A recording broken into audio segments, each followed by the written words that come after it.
Is this a moment when we all stand up and defend our nation? And it was a pretty clear message. I was proud of the Prime Minister, but I'm hearing it from people. I'm hearing it from people on the streets. Auto sector is so integrated in North America that if Donald Trump starts throwing up barriers for just-in-time delivery of important parts to American auto plants, we are hunkering down. We are coming together in a way that we never come together before. But we look at our American neighbors, and you're divided, you're distracted. Remember when your sibling took the last cookie and you plotted sweet, sweet revenge? That's Canada right now, but instead of cookies, it's about billions in trade. And boy, is payback a moose. Join us as we break down how Charlie Angus and the Canadian government are serving up a dish best served cold, with a side of economic justice. It's time to see how the average Joe, or should we say average Joe Canuck, is fighting back against Trump's tariff tirade. This has always blown my mind a little bit. 91% that watch this show regularly haven't subscribed. Could I ask you for a small favor before we start? If you like this show, what we do here, and want to support us, the free simple way you can do just that is by hitting the subscribe button. So Donnie Diapers thought he could push Canada around with his tariff temper tantrum? And we understand what that means.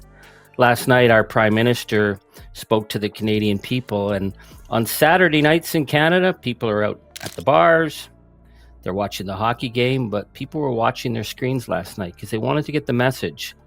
But the big wake-up call is for our American friends. For example, Kentucky, the number one purchaser of Kentucky spirits in the world is Canada.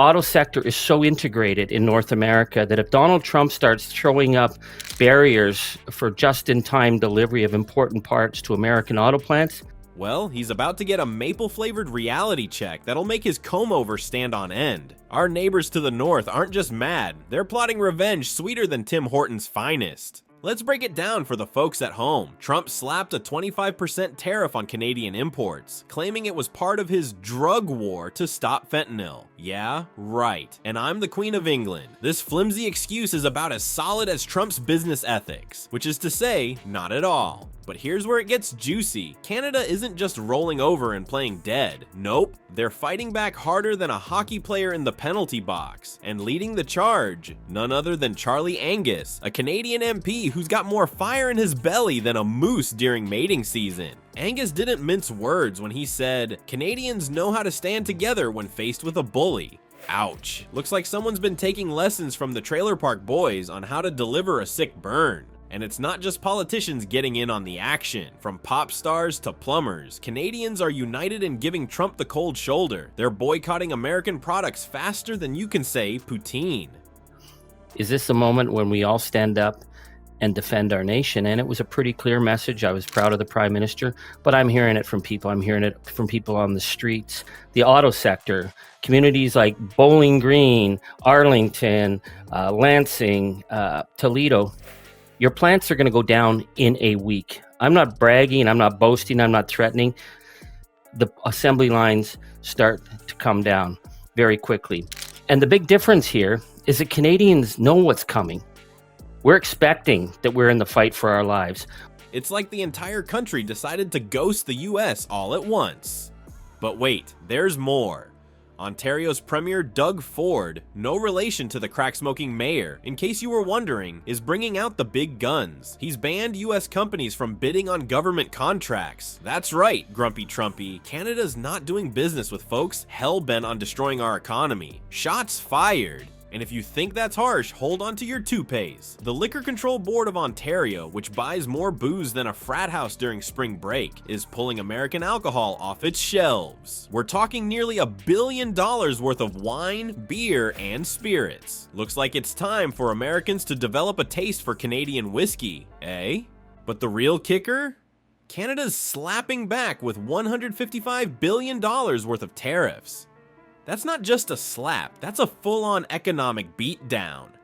Trump's probably wishing he'd stuck to building walls instead of trade wars right about now. You know, folks, just when we thought Canada was all sorry and they've gone and pulled a Uno reverse card on old Donnie Diapers. It's like watching a polite Canadian goose suddenly decide to bite back. And boy, does it have teeth. Leading this maple-flavored rebellion is none other than Charlie Angus, the unexpected hero in this economic showdown. He's not just talking the talk, he's walking the walk, and he's got the whole country marching behind him. It's like Canada woke up one day and collectively said, you know what? We're done being nice, eh? What are you talking about? We stopped buying products in the grocery stores over a week ago. We check everything we buy.